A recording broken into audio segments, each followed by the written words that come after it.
So I was looking for my pivots table, so I was looking for the cost.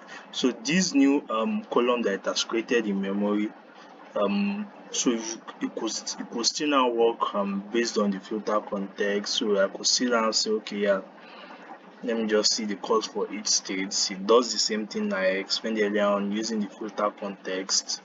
So let's use where is the states? Let me remove this clear filter. So where is my states?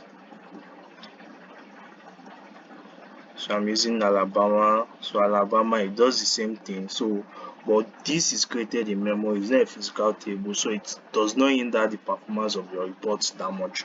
Alabama still has about 13723.